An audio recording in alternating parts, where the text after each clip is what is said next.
I started doing workshops and doing groups where I'm getting up in front of others, like outside of the gym setting, and talking about resilience and perseverance and goal setting and vision and taking action. You should know what 1 hour of your time is worth. You should know the value that you bring to the marketplace. You know what your passion is.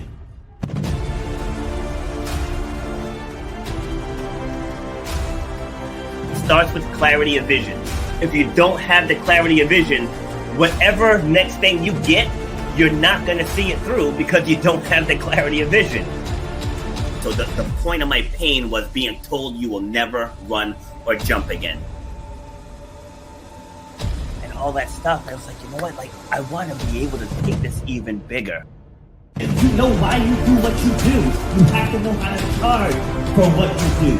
That's how you're going to change your life, and that's how you're going to leave a legacy for your children and your family. You got to know your worth.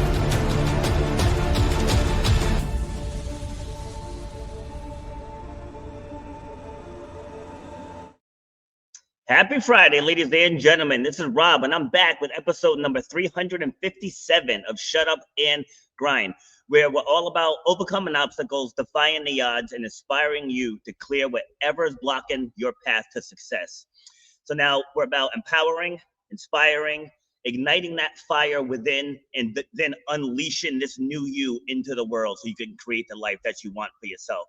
So I bring guests on from all over the world. I've had guests from 6 of the 7 continents. At some point, I'm going to find somebody in Antarctica that has a Wi-Fi connection. I'm going to get them too. So our audience spans about 75 countries, and we are growing. But again, this isn't about me. It's not about my guests. It's about you. When we use our stories for you. So if you're stuck in a rut, if you need to make a pivot in your life and it scares the holy hell out of you, this is the show for you, because our guests will take you through their journey of going through pain, struggle, trauma, PTSD. I've had someone whose husband was kidnapped on the show. I've had people who've been through sex trafficking and human trafficking. So there's no struggle too small. There's no struggle too big. Struggle is struggle. Pain is pain. And we're going to help with our stories. We're going to help you get through whatever is causing you pain. So helping me have this conversation today, he was a guest on my other show, the New England OCR Expo podcast, and he had bits and pieces of his backstory thrown in, and he's here today to give us, well, probably not the whole story in 45 minutes, but to get more of the story. So let's welcome Richy to the show. How we doing? Hey, everybody. Doing really good. Thank you for having me on. Awesome. And I'll refresh my memory. Where are you joining me from? Lynn, Massachusetts. Oh, that's right. Massachusetts. Nice. Yeah, I'm down here in Rhode Island. Jeff Moulton says, Rich is my dude. Hey, Jeff. Good guy, Love man. it. Love that dude. All right. Well, let's dive in. So I want you to describe yourself for me in the manner that we discussed prior to coming live. So the way I view myself, I would say, is a Boston Marathon athlete, a Spartan trifecta athlete, a hybrid athlete, and an old school style MMA athlete. I have the no quit mentality. And if I was to look at myself and say, who is that guy? That's what I would see. That's a great answer. I love it. Say, and I love the no quit mentality, because people are too quick to give up. Like they'll try, even here in the gym. People come into like, oh my God, I've been doing this for 3 months. I'm like, yeah, 3 months is a drop in the ocean. Sometimes it takes people years Yep. to reach an optimal level of fitness. People think they try a diet for 2 weeks. That diet doesn't work. I'm like, you it's gave so it 2 funny. weeks. It's so funny you touch on that, because I just put up a video a couple of weeks ago. I do these like little funny skits and everything. And then it was a more serious side of me where I touched on, I seen a video of a bodybuilder saying, it took me 10 years to get this body. And I thought, you know what? As a guy who was 348 pounds, it would take me a year. Then I said, okay, maybe 2 years.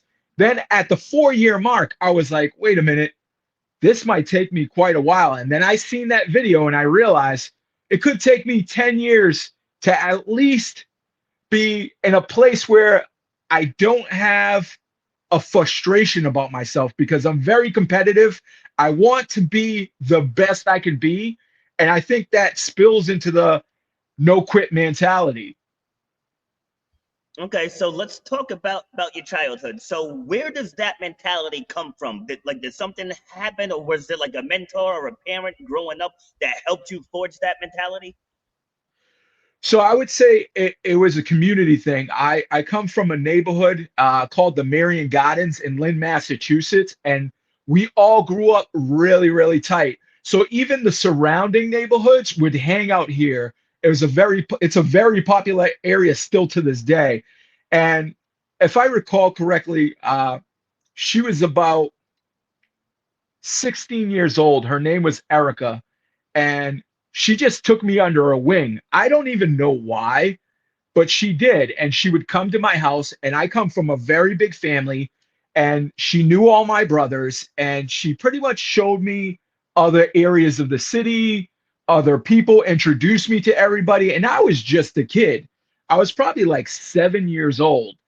And the sad part about that story is, and this is probably one of the first times I'm mentioning it ever, but I think it's very important in remembrance of her. Um, I come home one day after I was hanging out with her, and everybody's crying. I'm like, what's going on? Like, why is everybody crying? And I remember my last conversation with her. She I don't know why, but she told me she loved me. And then I was kind of shocked at that because she never told me that. I look at my family all in tears, and she was murdered. And Uh, I knew, okay, this is not normal for these types of things to happen. And throughout my life, unfortunately, I'm going to be real with you. Unfortunately, I went through a lot of that growing up in a city where people don't understand. Well, I wouldn't say all people. Let me correct myself.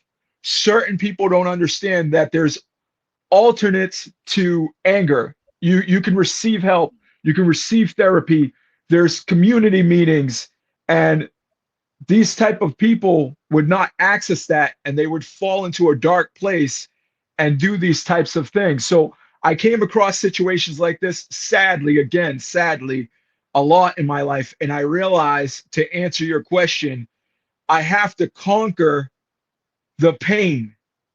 If I'm putting that in the best way I can, I have to conquer that and not let it hold me back from becoming a good person, Robert. so boy, there's so much I can say to all of that, but I don't want to spin this into a different subject. Like, I want to keep the focus on you.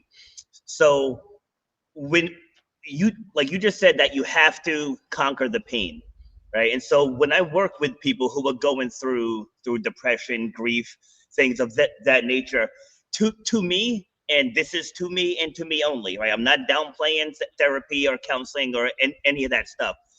People that suffer from depression don't have a purpose.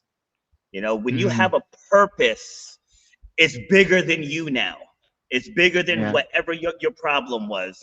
For example, like, I watched my father die. This toughest thing, sorry. toughest thing I've ever been. Just watching his last minute of life. Like, that image is forever burned in my brain. Like, I will never ever unsee that. But I conquered the pain by immediately talking about it. Like, I did a podcast the Mm, very next day. The very next day, I bawled for like the first 15 minutes of that episode.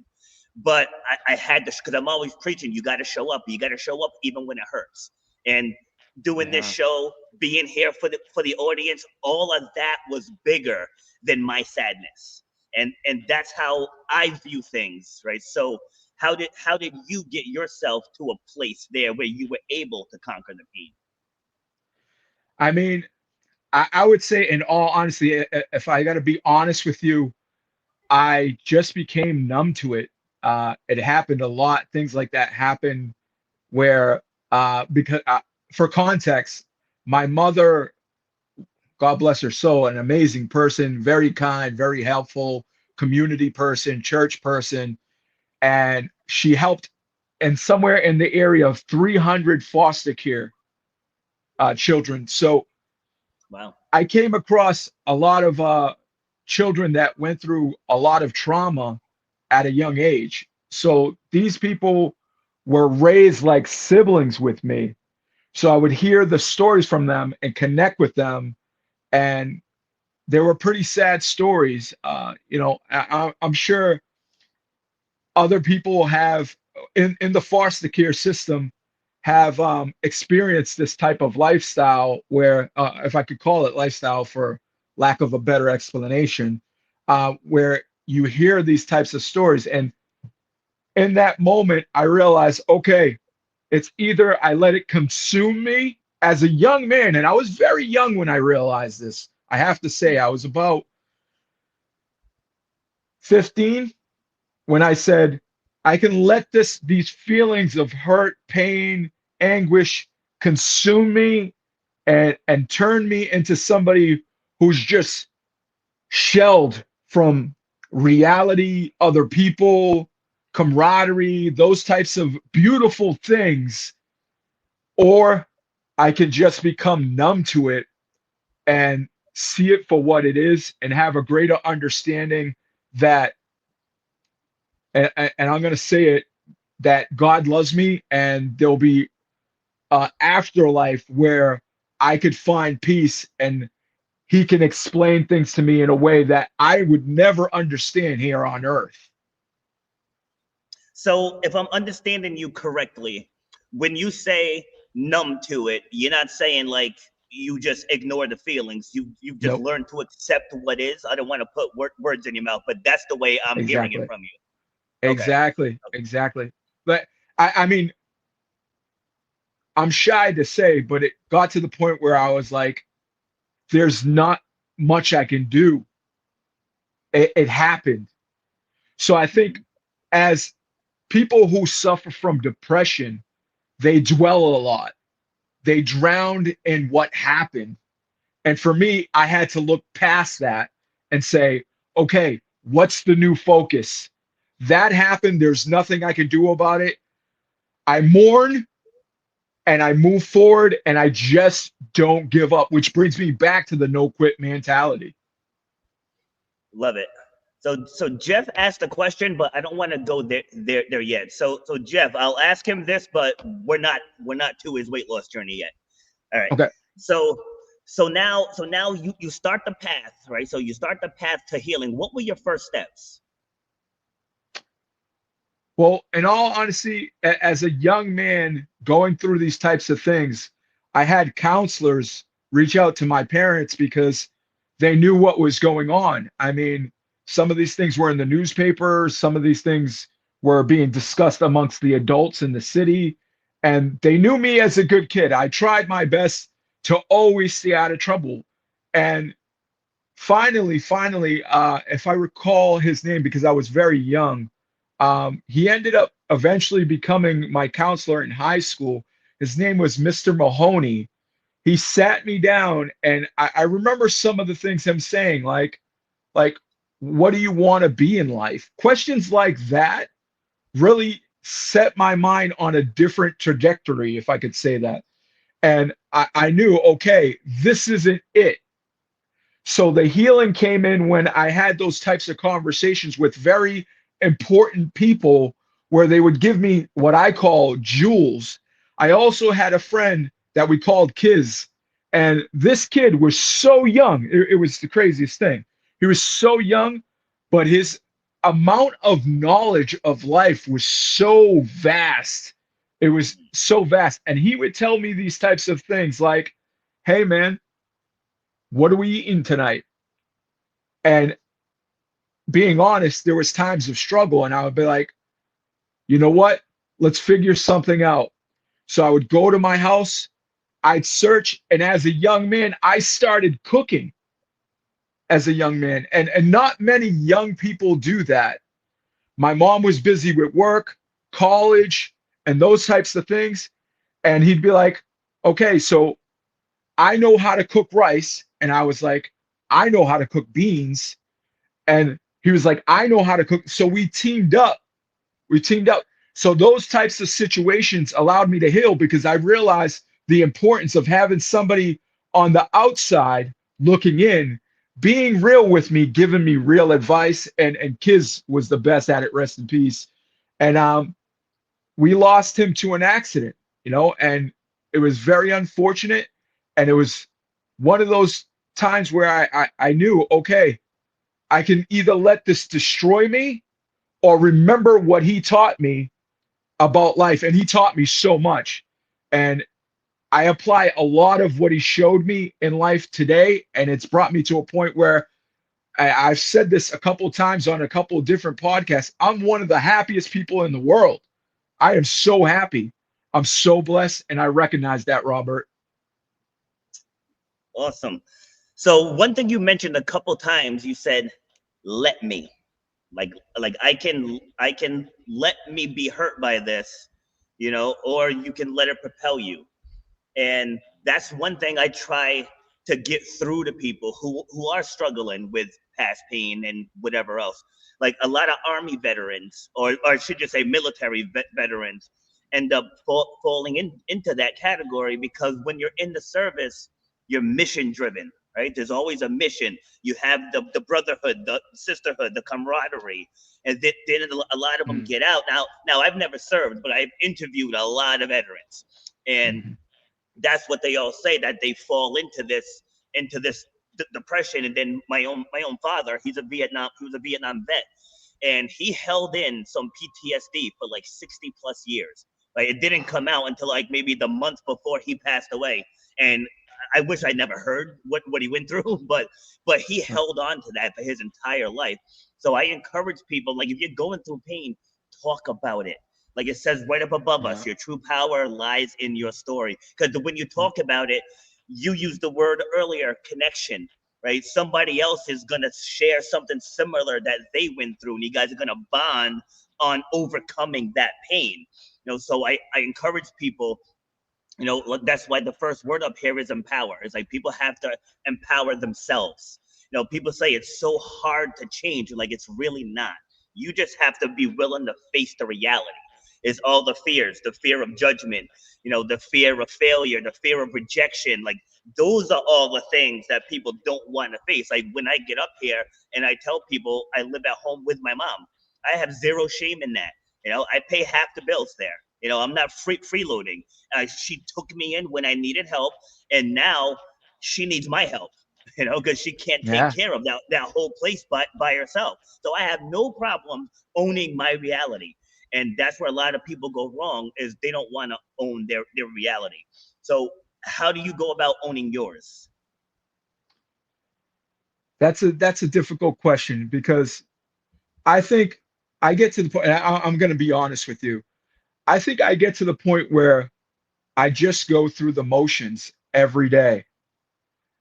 I feel, I'm going to give you an example. Today, my gym session was very early. I had to put in 4 hours. I knew it was a tight schedule to make it here. So, and then I got all these other things lined up for today. But I feel when I focus on one task at a time, it always works out. So focusing on other things that surround me, like what I have to do 2-3 hours from now, makes me fall off track. Yes. So you might hear the saying from time to time, focus on the task at hand. Yep. Like whoever thought of that was a genius. They must have realized, like, okay, the reality is life sometimes sucks, but it doesn't have to. It's the same thing for goals. Set up small goals, knock out those small goals in the midst of accomplishing a larger goal. And that's the way I look at life's reality. And I apply that to everything that I can. And I feel like it gives me peace in the midst of a storm, Robert. Yeah. So what I always say for me, like this is my lens. I always say, the day doesn't suck. Moments suck. Like if Yeah. you wake up and you have a flat tire, right? That moment sucks. You just replace the tire, put on your spare, and then carry on with your day. It's like, but people let those little trivial things ruin the rest of the day. Like people will come in here at Yeah. 7 a.m., right? At 7 a.m. and be like, oh, this day is gone to hell already. I'm like, how Yeah. how is the entire day? Like the sun barely came up. And you're trying to say that the entire day is gone to hell now because Yeah. you had Yeah. a tough hour in the morning, and Yeah. so, and back to your point about focusing on the task at hand. So all right, that first hour sucked. Let's rock the second hour. Let's rock the third Yeah. hour. Right? Let's Yeah. rock the fourth hour. Like, I'm not gonna Let's act like go. life doesn't happen to me, right? Life happens, but Yeah. again, going back to purpose. Like when I'm here at the gym, I have to show up for my clients. When I'm on my podcast, I got to show up for my guests and for the audience. I work at a restaurant on the weekends, and when I show up, I got to show up there for the patrons. And that's what life is about. If I get pulled over along the way, that's going to be a moment that sucks, right? And that Yeah. moment doesn't have to ruin the entire day. And that's how I keep myself. Because people always ask me, like, how are you always in a good mood? I said, because being miserable sucks. Yeah. Yeah. Yeah. That's the small of it. Being miserable sucks. But all right, let's kick it back to you. So I don't know if Jeff is still on, but we can get to his question now. He said, how many times did you try to lose weight, change your lifestyle, and what was different about the last time that clicked and led you down this new health and fitness journey? You can tackle that any way you want. Okay. So what it was, I believe the key, and it's funny, but I'm going to say it this way. The key was keto. I went through so many times having the strength, the agility, the mobility, the know-how as far as the fitness portion of it, but my diet sucked. My diet was horrible. I couldn't figure out the, so to say, right combination, the right tools to be consistent with my diet. And then it came to a point where my mother got physically sick. We didn't know at that time she had cancer. I just knew by the conversations we were having and her frequent doctor's visits that something was seriously wrong. And she turned to me and she said, you have to get your health in order. You have to figure it out. You don't want to be like me fighting every single day to get your health in order. I need you to figure it out. And I realized after she passed away, it could go either way. I could go into a deep, dark depression because she was the closest person to me. We were together every day. We had our own, it was a joking thing, but we had our own little cafe at her house where we would sit down and have coffee with me, her, and my cousin, who also passed away, unfortunately, who was the closest cousin to me. And I said, you know what? I remember our conversation. I'm going to figure it out. I'm not going to give up. And then suddenly I was on my couch thinking this, and I said, you know what? God, please, please, please, if you're real, help me. Just help me. And my phone immediately rang. And in that moment, I was kind of like nervous. I was like, what? This is kind of, because it was immediately I said that and bang, my phone rings. I'm like nervous to answer it. I look, it's a phone call from my nephew, a phone call, not a text message. That's key. I'm like, he never calls me. So I think it's an emergency. I set aside my issue. I answer the call. Hey, what's up? You good? And he's like, yeah, I just want to send you a picture. I want to tell you about something. I said, oh, what's that? And he said, the ketogenic diet. He goes, it's crazy. Give me a minute. I'm sending through a picture. I just wanted to make sure you have time and you weren't busy. I want to talk to you. He breaks down the ketogenic diet in text messages. He sends me pictures. In this picture, there's bacon, eggs, avocado, steak. And I'm like, there's no way. And he's telling me I dropped 70 pounds. And I'm looking at that picture, and everything in that meal I absolutely love. I noticed rice wasn't in that picture, but I was like, I could do this. And from there, I stayed motivated, stayed on strict keto for a year with only three, I believe, 3 or 4 cheat treats. I call them cheat treats, not cheat meals, because we Yeah. know that's a different thing. It was just a little snack. My wife, Michelle, she's incredible at making cakes. Her cakes are absurd and they taste amazing. She's known for it in our family. That's our Italian side, and our family gets together and we have her cake. It's like unreal. So I would take little slithers of cakes for 3 times throughout 1 year, and I dropped 100 pounds. And I knew at that point, when 100 pounds exactly 1 year to the day, it's different. My diet is different. I can actually do this for the rest of my life. And if I fall off, I can get back on the next day and consistently go for another year if I have to. So right now, I like to throw this out there. Right now, I'm training for the ultra, which we'll get to later. But my diet is so fine tuned that over the past 2 months, I dropped somewhere in the area of 30 pounds because I know I have to drop weight for the ultra. Robert? See, and I love the fact that you mentioned the cheat treat. Because Yeah. like I hate it when people say cheat day. It's like no, like you don't get to cheat for the entire day. Yeah. Yeah, Like exactly. if you want chips, go to the store, get a single serving bag of chips, and enough to wet the whistle, and then off you go. Just like you said with the cake, a sliver of cake, because people are gonna go after what they want, and if you're locked in to yours, right? A lot of people can't get there. Like there's a lot of people that have been training with me for years that still aren't there with their nutrition. And people ask me, they're like, well, how do you stay on track? I said, well, because I'm 50 years old and I'm an athlete. I said, so if I don't stay dialed in, I'm gonna lose my athletic ability. And Yeah. I Yeah. don't want that. Like I told you before we went live, I'm a competitor. So like when I play basketball, I'm not just thankful I can still play at 50. No, I'm trying to kill you. Like that's Yeah. just how I am, right? Yeah. That's how I'm wired. So if in order for me to compete at that level, I have to stay locked in. Just like last Amen. night. So like last night I wanted pizza. And so I go to my daughter and I was like, if I get a small pizza, I said, will you eat some? Because I'm as human as everyone else. Like I have a couple weaknesses. Pizza is one of them, right? So that's why I get smalls now. I don't even get a large or a medium because I can eat the entire small myself. So I tell them like, you promise me you're gonna have some, because you know me and pizza. So, but yeah, so that's setting myself up to not overeat. Like if I want ice cream, I get a single serving cup of Friendly's ice cream, single serving. Because again, if I get a half gallon, I'm going to end up eating 2 or 3 bowls. Yeah. Yeah.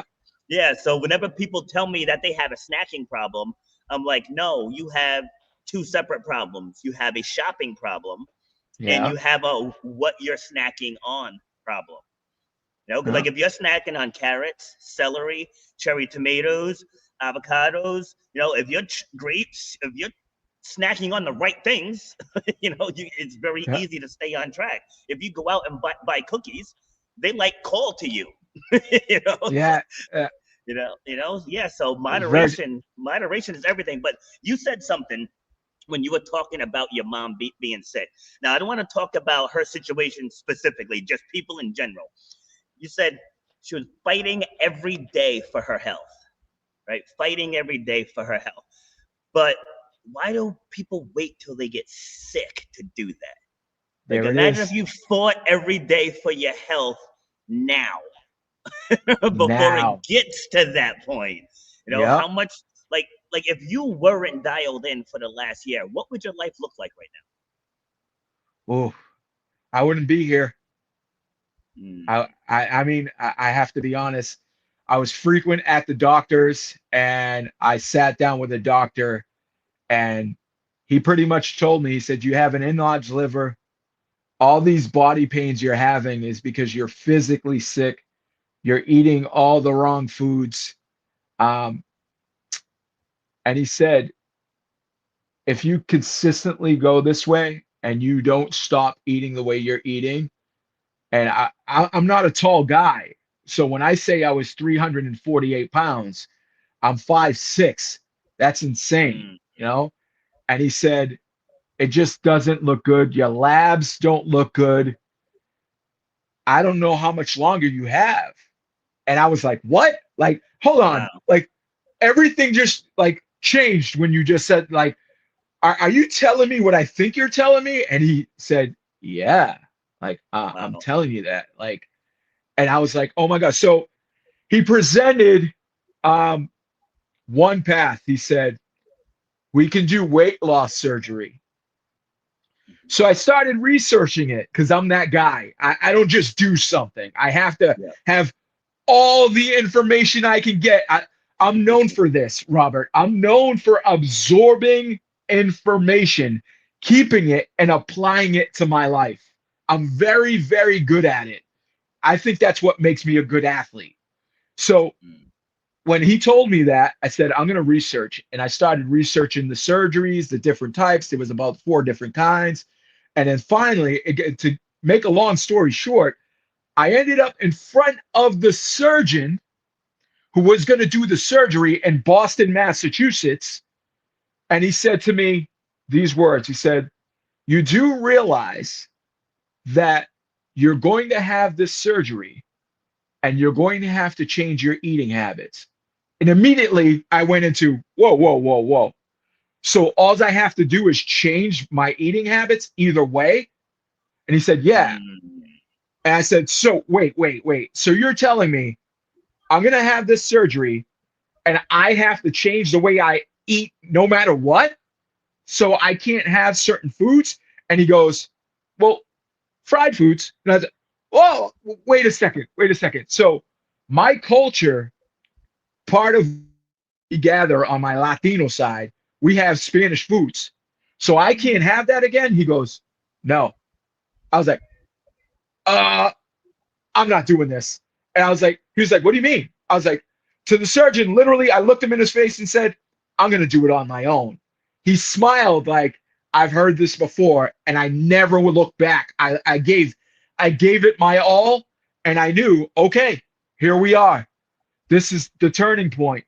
So it stemmed into, okay, remembering and really thinking about my mother, and it spilled into our last conversation.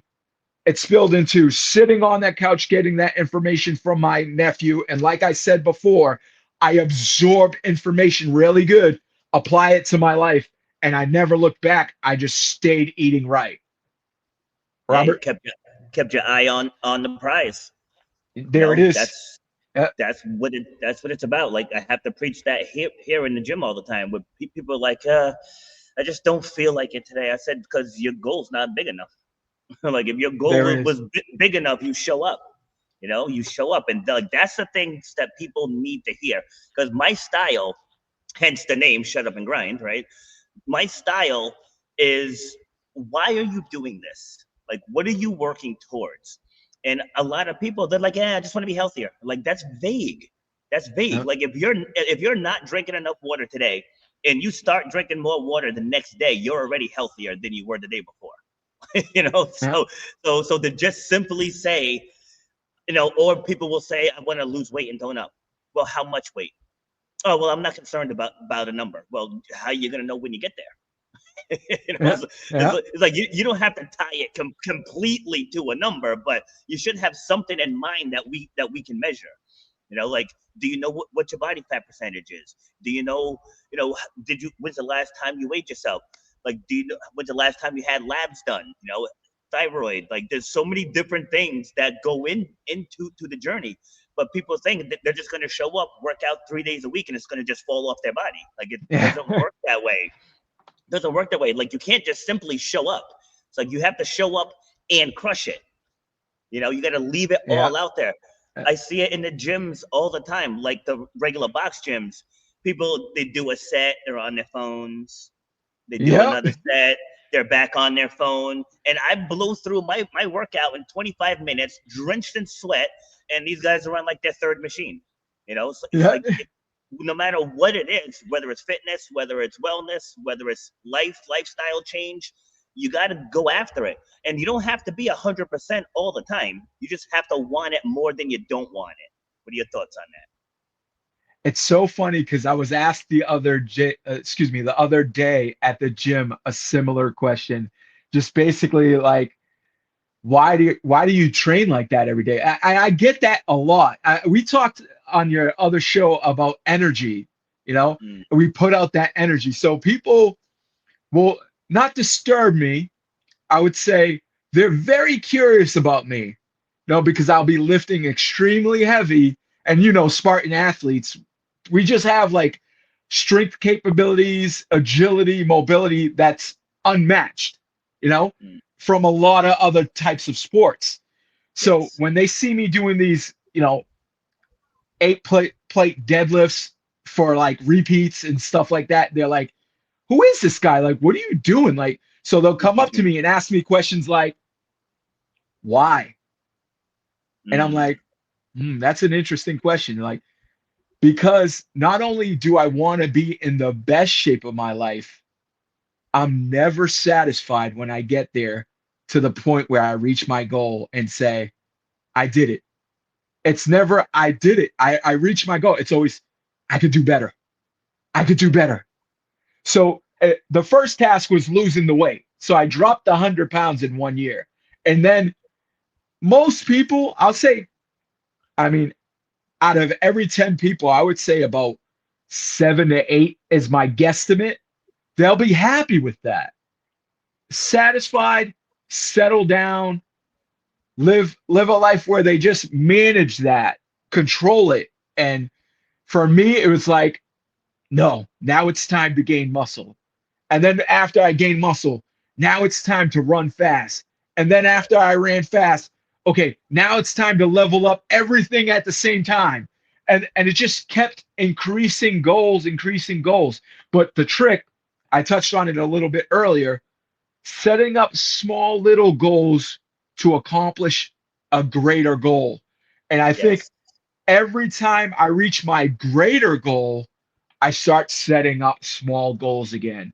Whether that's in fitness, in OCR racing, or in business, or whatever it is, I set up these little goals to get at that big goal, and then I'm not satisfied. I need more. Robert? Yes. I tell people get something on the calendar. I'm like, when Yeah, people, right? Like when people tell me that, they're stuck or they're in a rut or, I'm just not feeling it lately. I'm like, cause you need something on the calendar. Like we're going to be going up to the Barry Mass race. And so I asked one of the women here, well, actually I texted her yesterday to put the bug in her head. So we were talking about it today. And she's like, you think I can do that? I'm like, it's 2 months away. I said, I can yeah. teach you how to climb a rope. We already do bucket carries, sandbag carries, and sled drags here. Like I said, we have two ropes to climb. We have a 6-foot wall out there, and we have monkey bars in the other room, monkey bars and rings. I said, so in 2 months' time, if we focus on these things, you'll be fine. And she's like, well, how much running is there? It's like as much as you want. I said, I typically power walk the whole thing because I've had three knee surgeries. Yeah. But I have a pretty mean walk pace, so it's like I beat a lot of people, without ever both feet leaving the ground. So, Yeah. Yeah. but anyway, but that goes back to your point about goals, making the smaller goals. Because like when I take a team to a beast, I tell them, do not worry about the end of the race. We're gonna focus on each individual mile. That's it. So when we get to Yeah. 2, we'll worry about 3. Now at mile 5, if you're starting to hurt, don't think about the end. Have the strength to get to mile 6. And then such as life, such as fitness. You wake up, if you don't have an hour to train, if you only have 15 minutes, train for 15 minutes. Like it blows my mind when like one of the guys had a work call, and so he came in like 45 minutes into the 1 hour class. And he's like, oh, well, so I guess I should just go home. I'm like, dude, you got 15 minutes. I'm like, Yeah. put your shoes on and let's go. Warm up a bit and jump in. I'm going to Planet Fitness at 10:15 and left at 10:30 because that was the only window I had. I went in, did a quick ab routine, and I'm out. So with you, and you're doing your training, right? So outside of what you already shared, what else inspires you to keep going? Because I hate using the word motivate, because motivate is external. Like, what gives you that internal drive to get it done? Two things. I would say at first it was I had that thought, imagine being in the best shape of your life. Because I had points where I was pretty physically fit, but nothing like this. The other thing was, you know what? Once you reach to the point where you're in the best shape of your life, what if you're able to conquer a Spartan race with complete ease? So that's the next goal that I had in place. And I just did the New Jersey Beast and I annihilated it. I have to shout out, though, I have to shout out Jeff Moulton. He tweaked my nutrition in a way that allowed my muscles to be fed. I would say I realized at mile 4, there was something totally different going on. My endurance was insane. I was blasting through every mountain. And as you know, as an OCR athlete, climbing mountains is probably one of the hardest parts of the whole thing, especially when they're super steep. Yep. But there was something different. And when I reached the finish line, let me tell you, Robert, I never had this feeling after completing a beast. I felt like I could go another 20 miles. I'm not exaggerating. Like, it was insane. And I knew the key was nutrition, to getting to the point where I could overall be a greater athlete. And that's what keeps me motivated. Let's not use motivation. That's what keeps me dedicated. And that's what keeps me consistent. And disciplined. And disciplined. That's the word, discipline. Yeah, when it comes to obstacle racing, see, so for me, because I don't run, my strong point is actually on the ups, but I hike a lot. It's like we don't have any mountains here in Rhode Island, but right here at the gym, there's a small hill in the front, and then there's the bigger hill towards our main lot. And, you know, to your point, people come in and asking you why. I'll be out there with a weighted vest and a sandbag, just going up and down those hills, going around the building, going around the restaurant at the bottom of the hill. And, you know, people are just staring at me like I'm some fool. Like the other day, I had a harness on. I was dragging one of the sleds around the building with 130 pounds on it. And nice. that doesn't sound like a lot, but the sled itself is also heavy, and it's metal. So it's the friction from the ground. And going up that little hill, I was like, come on, you got to do this without stopping. You got to do this without stopping. It's like, keep going. And it's like, I just will myself through whatever hellacious thing I put myself through. But I tell people, that's how you build resilience. You build resilience by doing hard stuff. You know, so going back to my the woman I was talking to earlier about coming to Barry, I said, just think, you get through that, you're gonna completely think about yourself differently.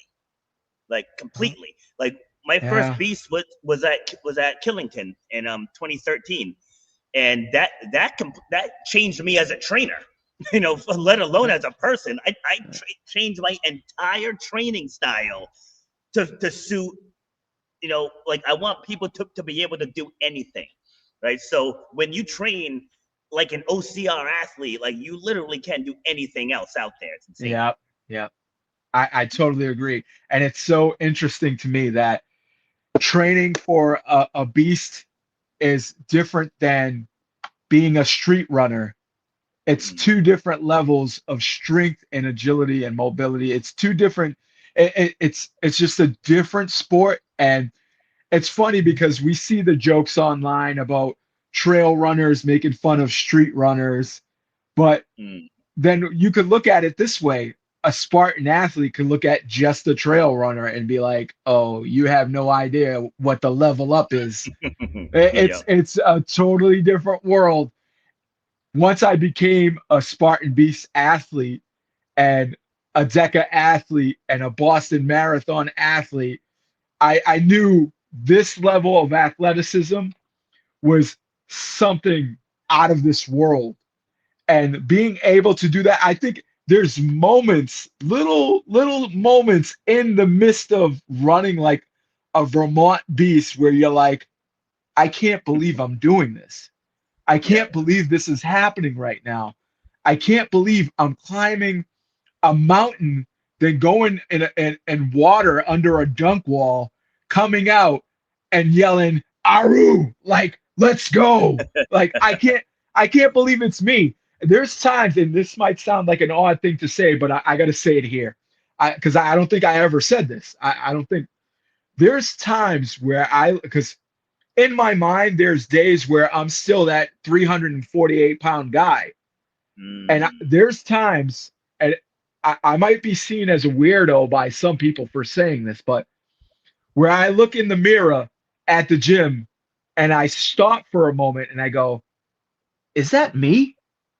Because I'm so shocked.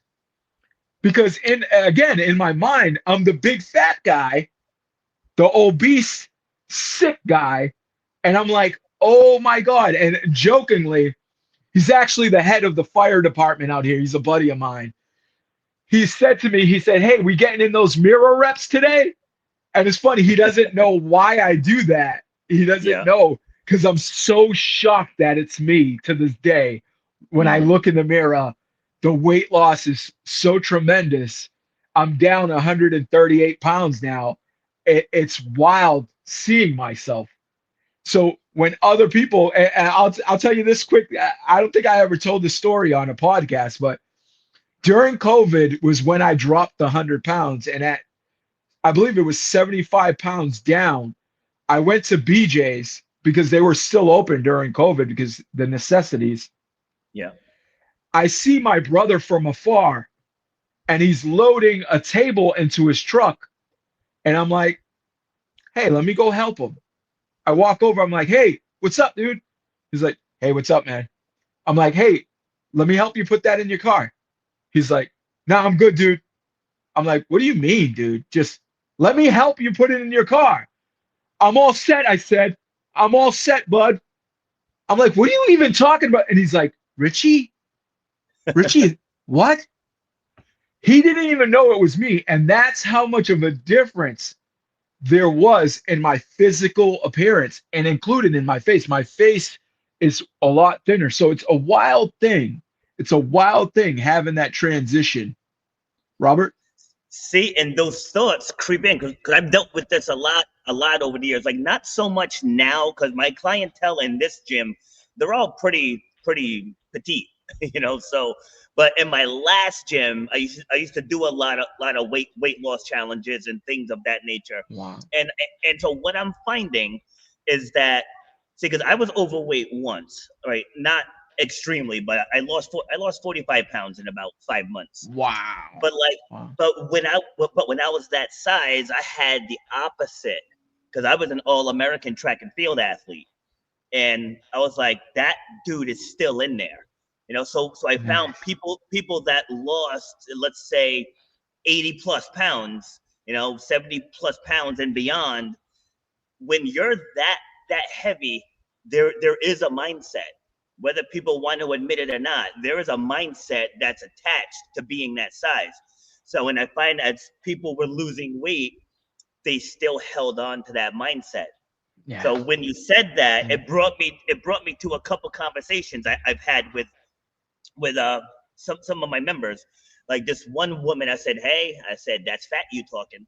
I was like, "Stop it." I love that. She lost 90, I think, I want to say.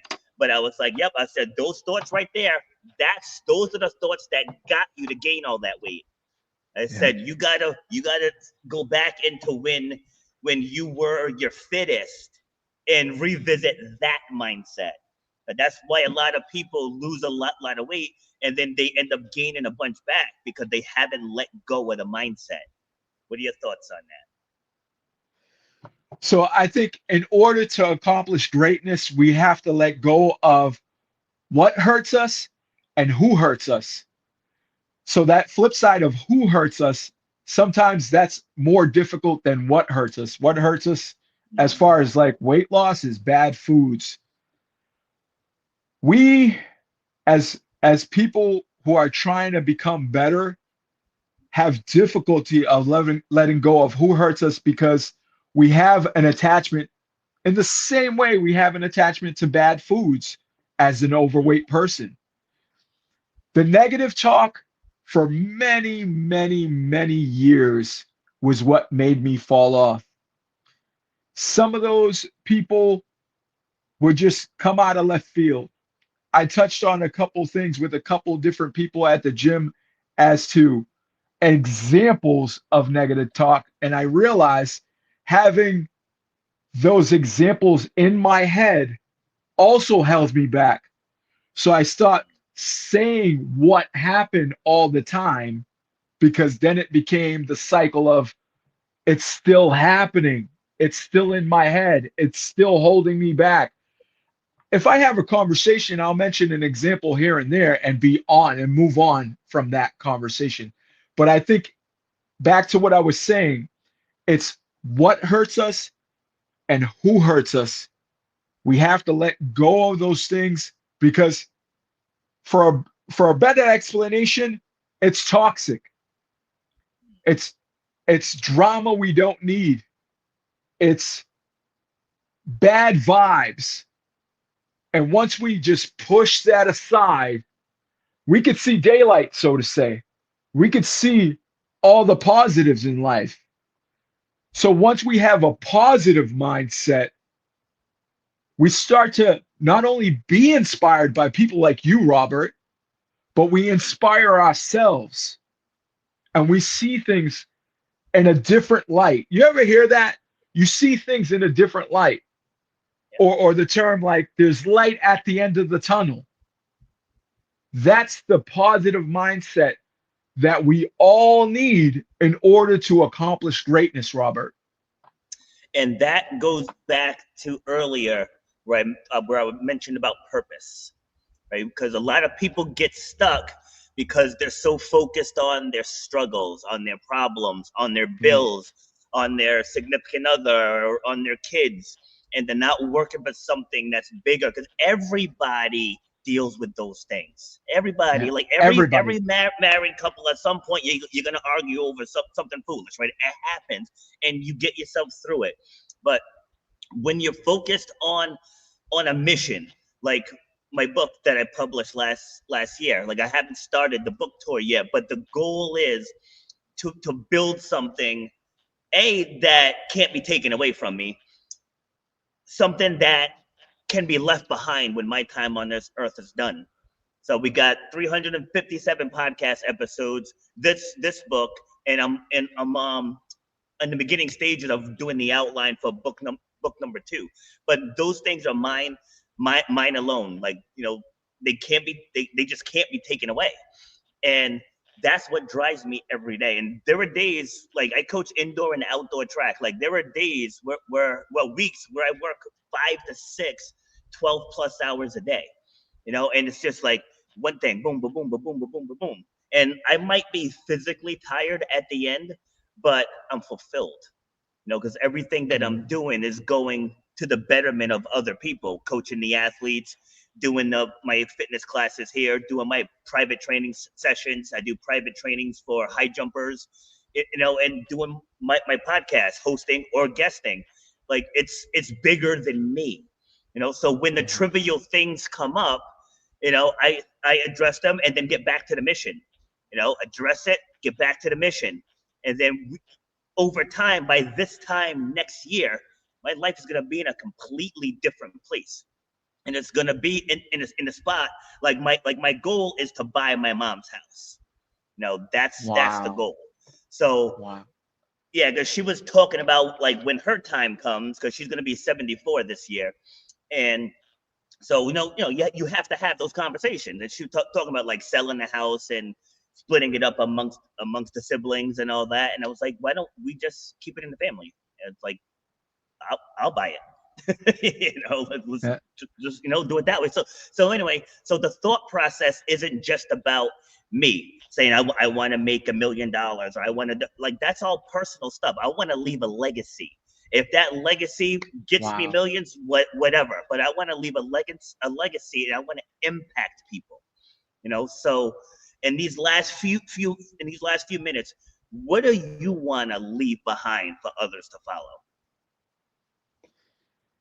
I think I want to help people. For example, I'm going to be setting up a Spartan clinic uh, at the Lynn YMCA. We're in discussions about it now as to when it's going to happen, specifically for the stadium, Fenway Park. So I'm going to give back that way.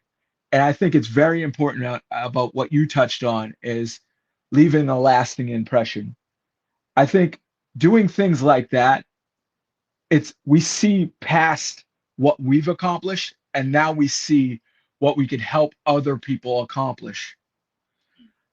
More importantly, for me, it's having my children understand the same thing that my mother helped me understand is no matter how bad life gets, no matter how bad the cards are dealt, no matter the struggles you go through that put you down on the ground, get back up, get after it, and never, ever quit no matter what.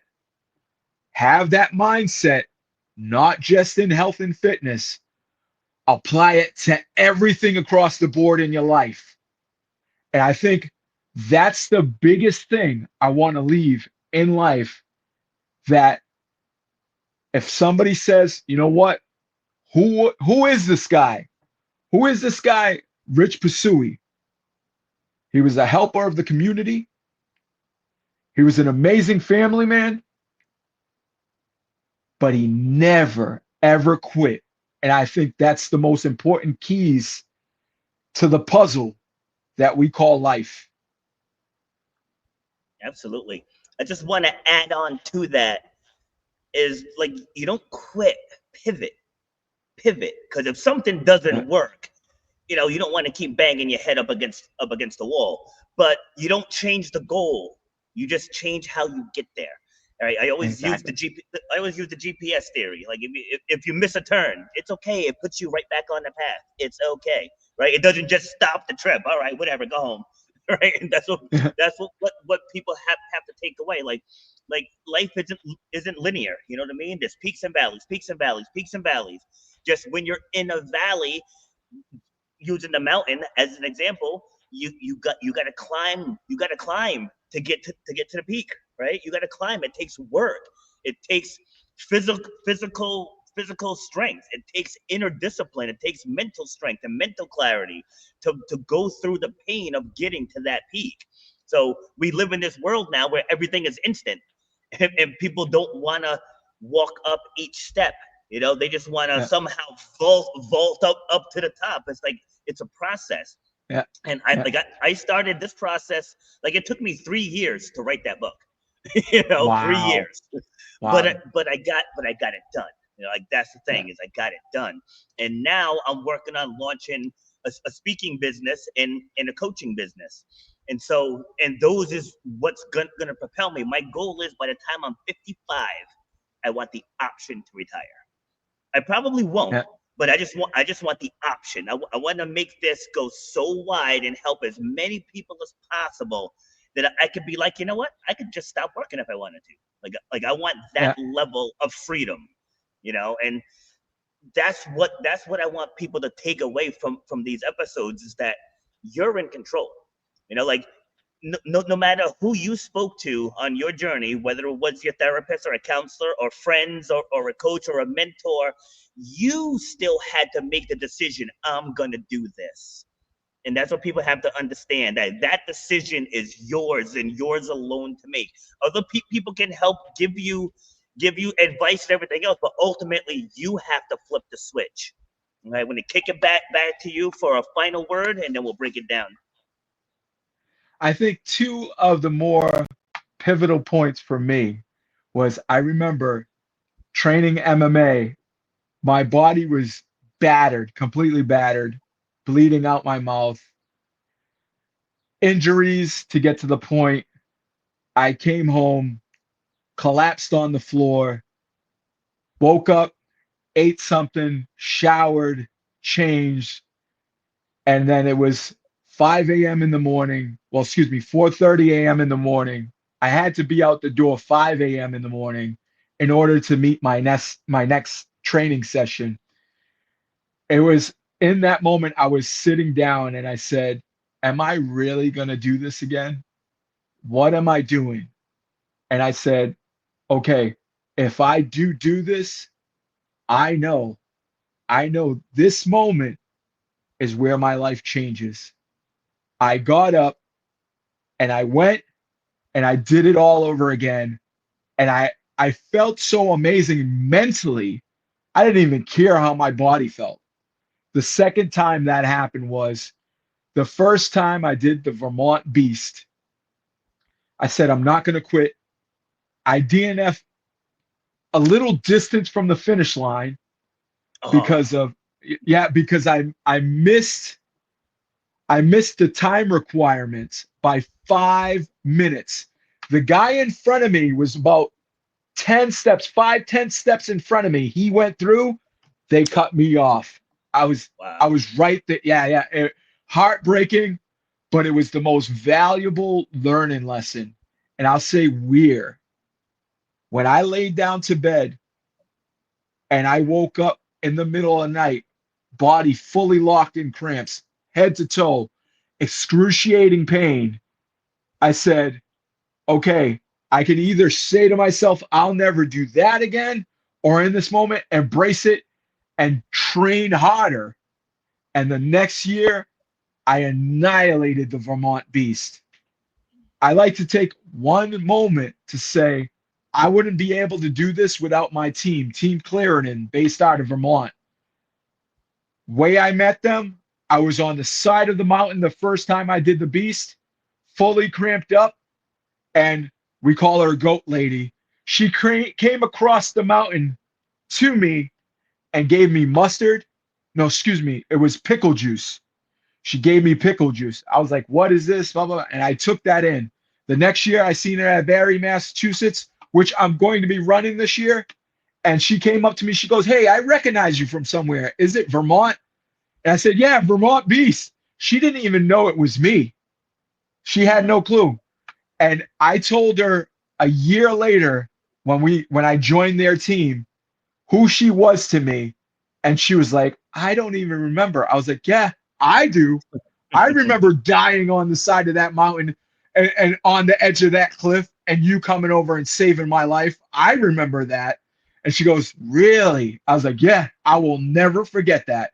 And the moment I seen you was eye-opening. Like, oh my God, you guys are the most amazing people. I want to be just like you and help everybody.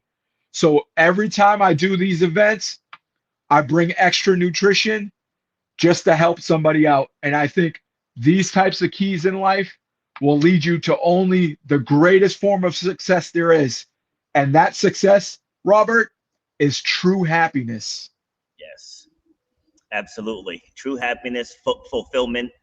It's there's countless moments. God, I can tell countless stories of just helping people. My team taking in strays who were either abandoned by their team or they just chose to race alone. It Yeah, was in New Hampshire, I believe. There was this woman, bigger girl. She's up on the vertical cargo. She's about yeah. halfway. She was just frozen. So my team comes. We're going up and over, and I was like, "Hey, do you need help?" And she's like, I just froze. She's like, I'm deathly afraid of heights. She's like, I think I'm gonna come down. I was like, no, no, no, no, no, no. I was like, you already attempted it, so let's finish it now. And she's like, my body is shaking. I said, okay, look, just listen to my words. Okay, we're gonna keep 3 points of contact. All right, so just move your right hand, move your left leg, move your left hand, move your right leg, and so we get to the top. And when I tell you, she's shaking, shaking. And now, like, I'm just gonna need you to lean in and let's lift that leg over, right? And so, long story short, so I get her all the way down. Well, she got herself all the way down. I just guided her down. And then I was like, you want to just stay with us? And she's like, oh, I don't want to slow you guys down. Like, we did the super the day before. So we were planning on doing the sprint easy anyway. So she's like, yeah, I don't want to slow you guys down. I'm like, no. Like, we got you. Yeah. And she finished the entire race with us. And then we saw her again. I don't remember where. It's like we vaguely remembered her, but she totally remembered us, to your point. Like, when you stop and you give somebody a hand like that, it's like, yes, they will absolutely remember you. I've had people come up to me countless times over the years. They're like, hey, your team is amazing. Like, thank you. But that it's like, again, it's not about us. It's about being there for the community, and always make it bigger than yourself, So is there anything that you want to share that we haven't covered? And then we'll break it down. I would say I got to shout out American Nutrition Center. A guy over there, Peter, helped me out when I was at my lowest, broke down nutrition, broke down supplements, told me what I needed to do, and guided me throughout these years. Thank you, Peter. I can't say that enough because he really stepped up and helped a fat guy lose weight when he didn't even have to. I felt like he went out of his way to help me, and he just shows me all the love. Thank you, Peter. I'd say 2 shouts out to Acme Bikes in New Hampshire and Lakes Region Tick Control. The owners of those 2 companies are relatives of mine, and they stepped up and they supported me through thick and thin. My sister-in-law, Colleen, who's also a Spartan athlete, a Boston Marathon athlete, for taking me under her wing and having me climb some of the most hardest mountains to get prepared for the Vermont Beast when I went back to conquer it smoothly because of her training process. I have to say thank you to my family, Michelle, Kaylee, Mia. I love you.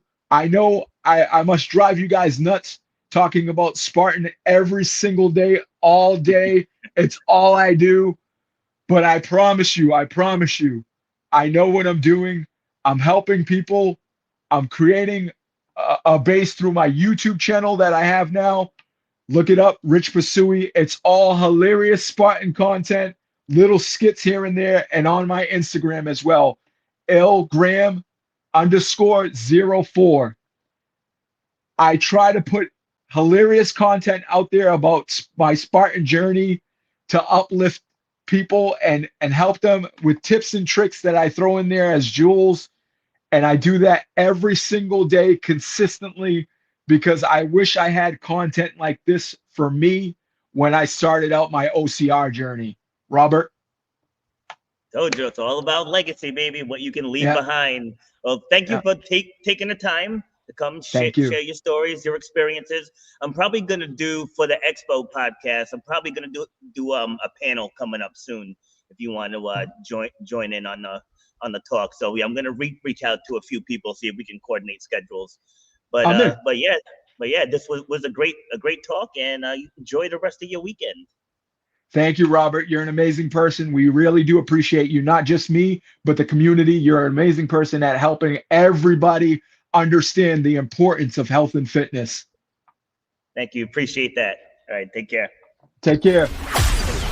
You've been listening to Shut Up and Grind. We hope you've gotten some useful and practical information from this show. Robert has over 20 years experience pouring his knowledge and expertise at many events in the service and fitness industry, as well as secondary schools and universities. He has a true passion for helping others break through the barriers that are holding them back. To book Robert B. Foster to speak or to reach out, go to robertbfoster.com. Till next time, shut up and grind.